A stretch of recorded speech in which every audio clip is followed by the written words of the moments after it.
Assalamualaikum warahmatullahi wabarakatuh. Perkenalkan kami dari kelompok 1.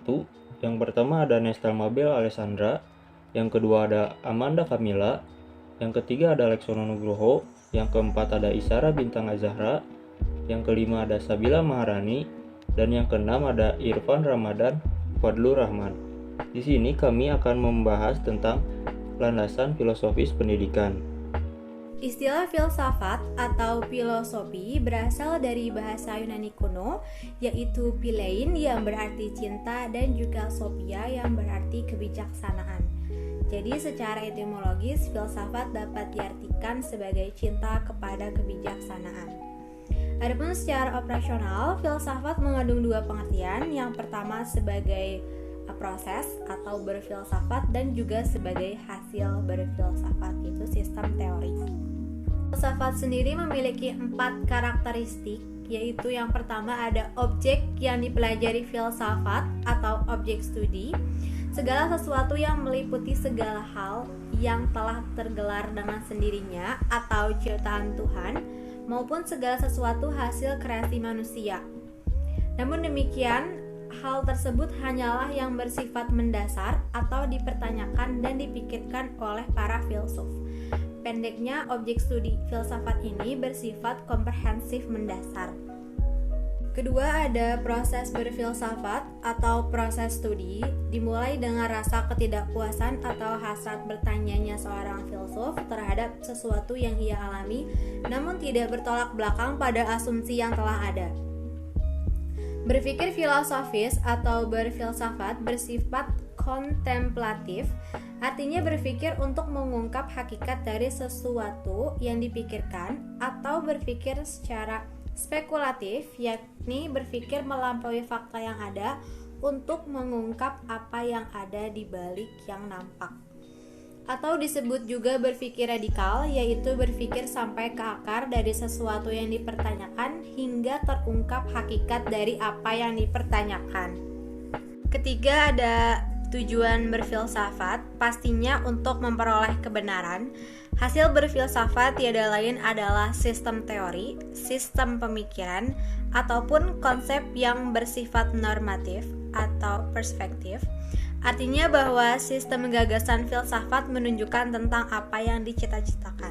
Yang keempat ada hasil berfilsafat atau hasil studi. Individualistik unik berarti bahwa sistem gagasan filsafat yang dikemukakan filsuf tentunya akan berbeda-beda. Ini mungkin dikarenakan sifat subjektif dari proses berpikir yang melibatkan pengalaman masing-masing filsuf. Maka kebenaran filsafat bersifat subjektif paralelistik, maksudnya bahwa setiap gagasan filsafat adalah benar bagi filsuf yang bersangkutan ataupun bagi penganutnya. Masing-masing filsafat memiliki kebenaran yang berlaku pada relnya masing-masing. Yang terakhir ada penyajian dan sifat kebenarannya. Hasil berfilsafat tersebut disajikan secara tematik sistematis dalam bentuk naratif atau uraian tertulis maupun lisan, ataupun prospektif atau dialog tanya jawab.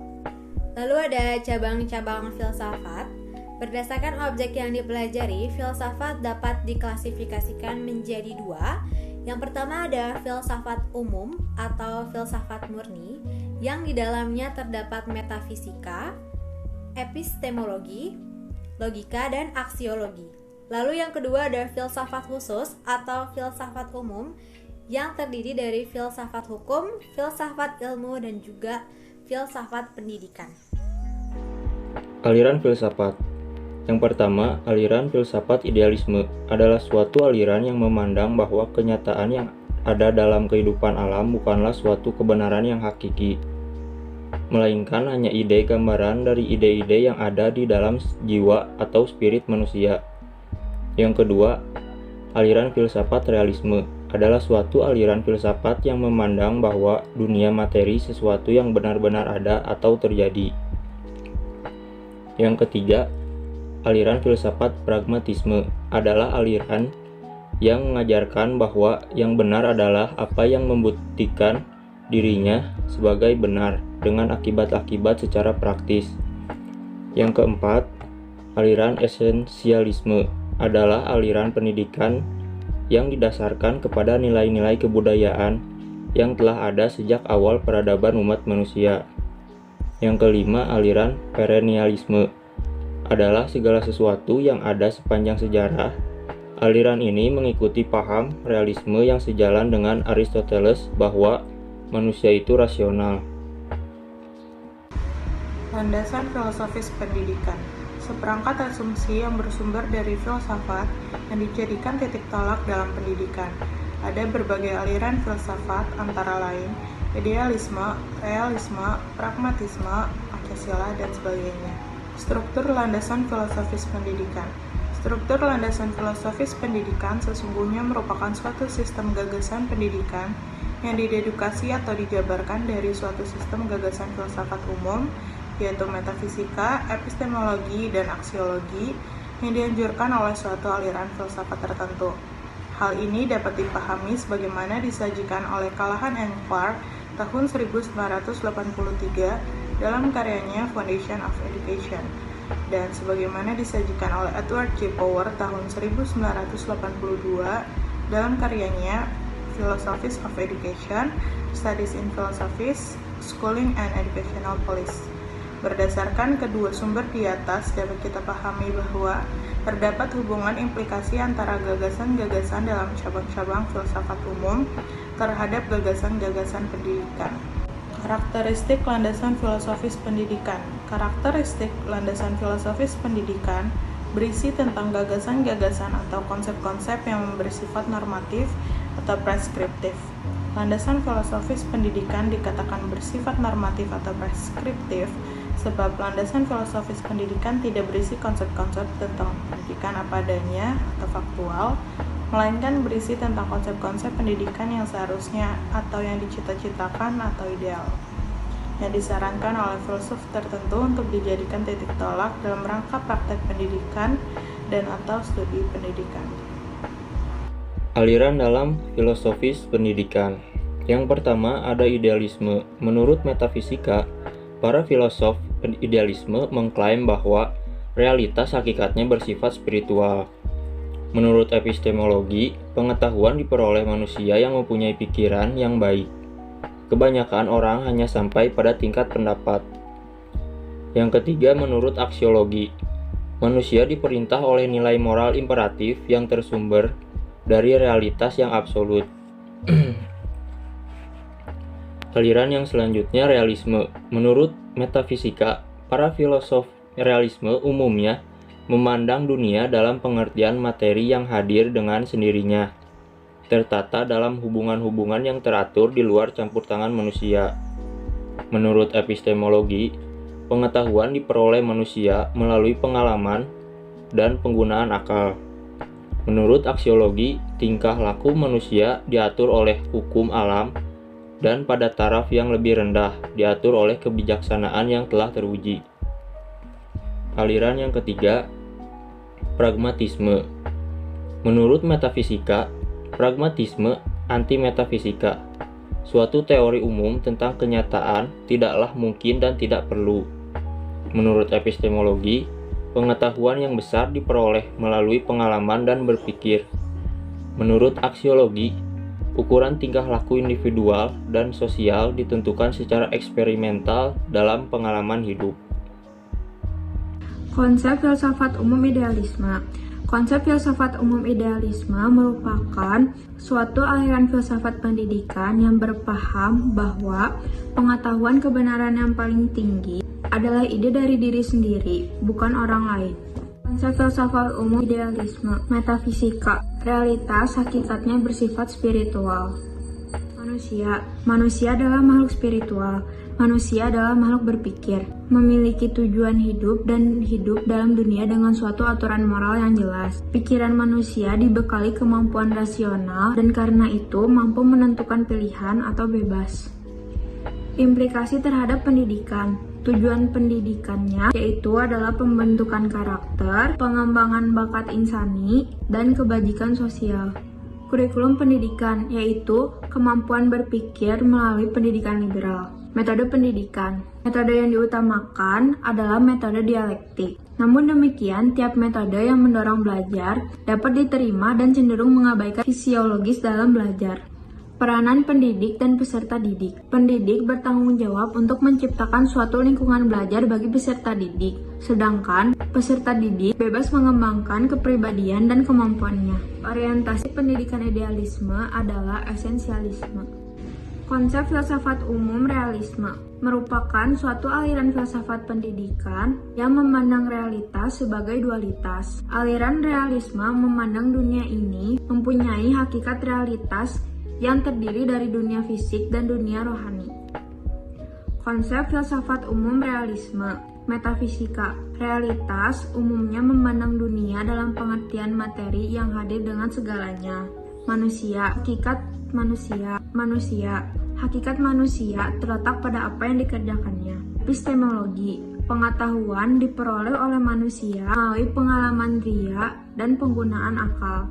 Aksiologi, tingkah laku manusia diatur oleh hukum alam dan pada taraf yang lebih rendah diatur oleh kebijaksanaan yang telah teruji. Implikasi terhadap pendidikan. Tujuan pendidikannya adalah untuk pengembangan diri dalam hidup dan mampu melaksanakan tanggung jawab sosial. Implikasi terhadap pendidikan. Kurikulum pendidikan harus bersifat komprehensif.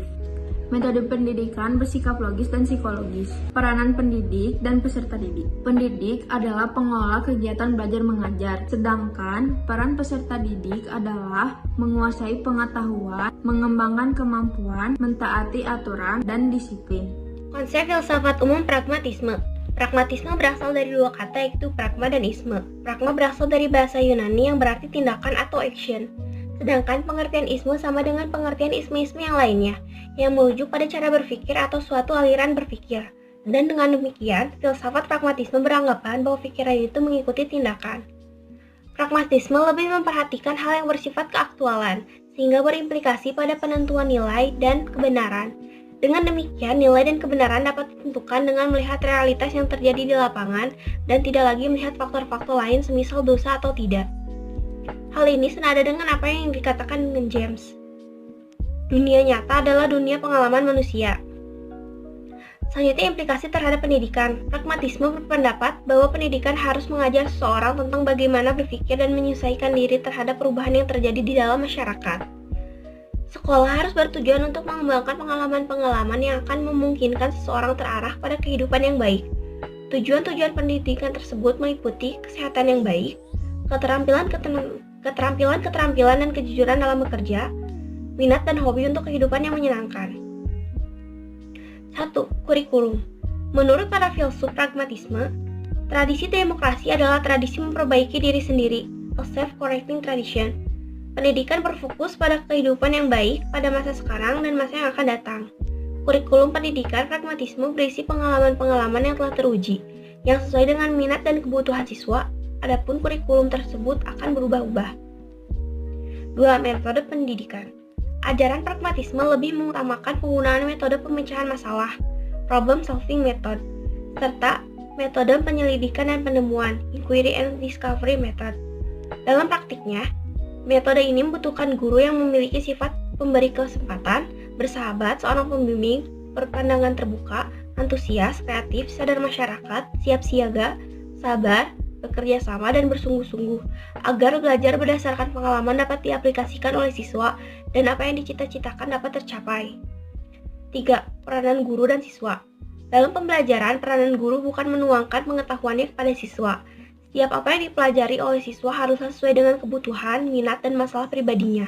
Pragmatisme menghendaki agar siswa dalam menghadapi suatu permasalahan, hendaknya dapat merekonstruksi lingkungan untuk memecahkan kebutuhan yang dirasakannya. Untuk membantu siswa, guru harus berperan membimbing siswa untuk merumuskan batasan masalah secara spesifik, membimbing merencanakan tujuan individual dan kelompok dalam kelas guna memecahkan suatu masalah. Membantu para siswa dalam mengumpulkan informasi. Bersama-sama kelas mengevaluasi apa yang telah dipelajari, bagaimana mereka mempelajarinya, dan informasi baru yang ditemukan oleh setiap siswa. Selanjutnya, landasan pendidikan Pancasila. 1. Landasan historis.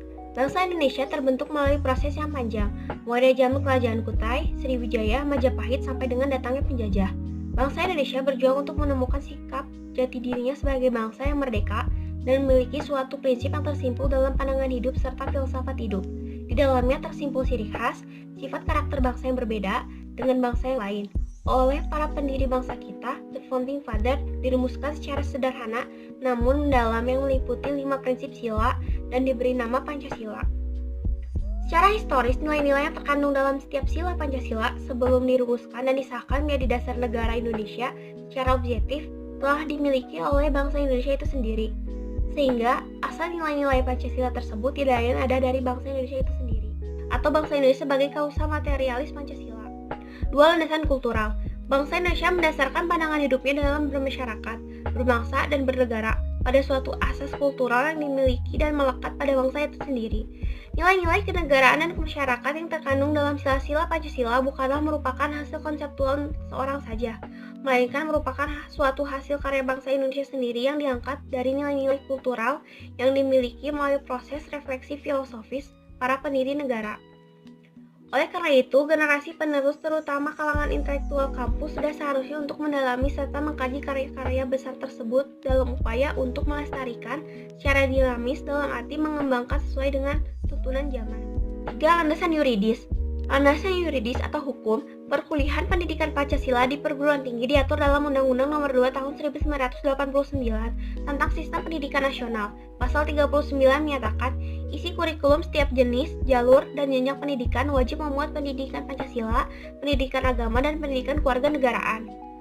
Demikian juga berdasarkan SK Mendiknas Republik Indonesia Nomor 332/U/tahun 2000 tentang pedoman penyusunan kurikulum pendidikan tinggi dan penilaian hasil belajar mahasiswa, pasal 10 ayat 1 dijelaskan bahwa kelompok mata kuliah pendidikan kewarganegaraan wajib diberikan dalam kurikulum setiap program studi yang terdiri atas pendidikan Pancasila, pendidikan agama, dan pendidikan kewarganegaraan. Pengembangan tersebut dengan harap agar mahasiswa mampu mengambil sikap sesuai dengan hati nuraninya, mengenali masalah hidup terutama kehidupan rakyat, mengenali perubahan serta mampu memaknai setiap peristiwa sejarah, nilai-nilai budaya demi persatuan bangsa. 4. Landasan filosofis. Pancasila sebagai dasar filsafat negara dan pandangan filosofis bangsa Indonesia. Oleh karena itu sudah merupakan suatu keharusan moral untuk secara konsisten merealisasikan dalam setiap aspek kehidupan bermasyarakat, berbangsa, dan bernegara. Secara filosofis, bangsa Indonesia sebelum mendirikan negara adalah sebagai bangsa yang berketuhanan dan berkemanusiaan. Hal ini berdasarkan kenyataan objektif bahwa manusia adalah makhluk Tuhan Yang Maha Esa. Setiap aspek penyelenggaraan negara harus bersumber pada nilai-nilai Pancasila, termasuk sistem peraturan perundang-undangan di Indonesia. Konsep filsafat umum.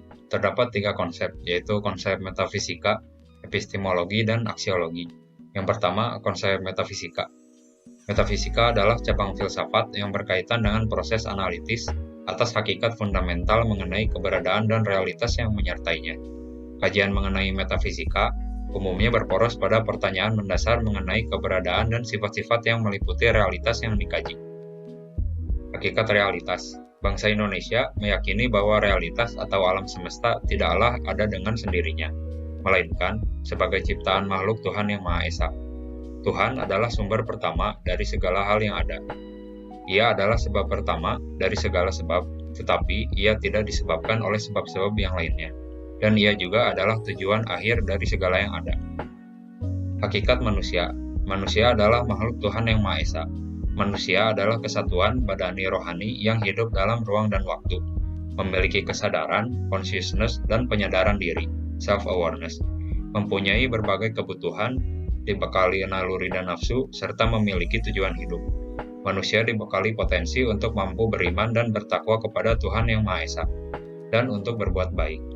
Namun di samping itu, karena hawa nafsunya manusia pun memiliki kemungkinan untuk berbuat jahat. Selain itu, manusia memiliki potensi untuk mampu berpikir, cipta, berperasaan rasa, berkemampuan karsa, dan berkarya. Yang kedua, epistemologi. Epistemologi mempelajari tentang hakikat dari pengetahuan, justifikasi, dan rasionalitas keyakinan. Hakikat pengetahuan. Segala pengetahuan hakikatnya bersumber dari sumber pertama, yaitu Tuhan Yang Maha Esa. Tuhan telah menentukan pengetahuan baik melalui utusannya, yaitu berupa wahyu, maupun melalui berbagai hal yang digelarkannya di alam semesta, termasuk hukum-hukum yang terdapat di dalamnya. Pengetahuan yang bersifat mutlak.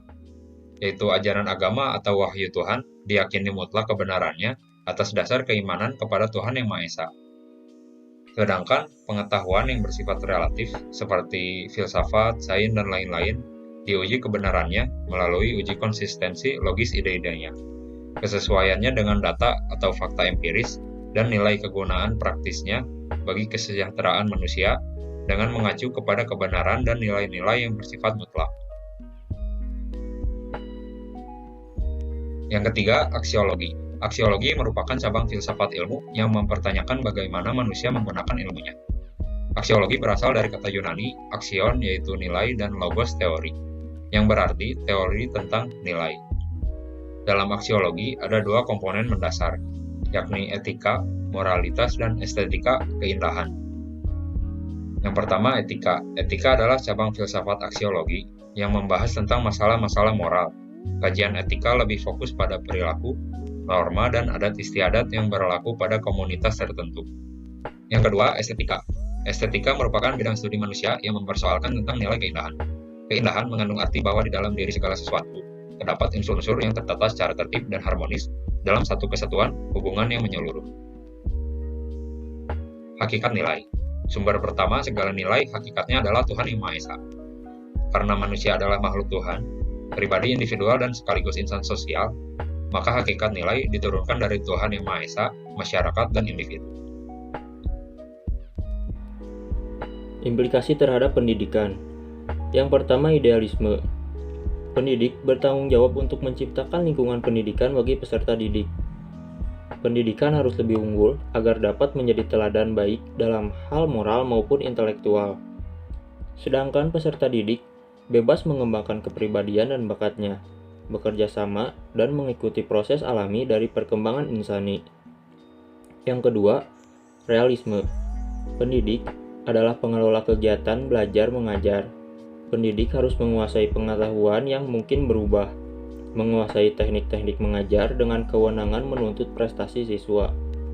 Sedangkan peserta didik berperan untuk menguasai pengetahuan, taat pada aturan, dan berdisiplin. Yang ketiga, pragmatisme. Peranan pendidik adalah memimpin dan membimbing peserta didik belajar tanpa ikut campur terlalu atas minat dan kebutuhan siswa. Sedangkan peserta didik berperan sebagai organisme yang rumit yang mampu tumbuh. Sekian dari kelompok kami, mohon maaf apabila ada kesalahan. Wassalamualaikum warahmatullahi wabarakatuh.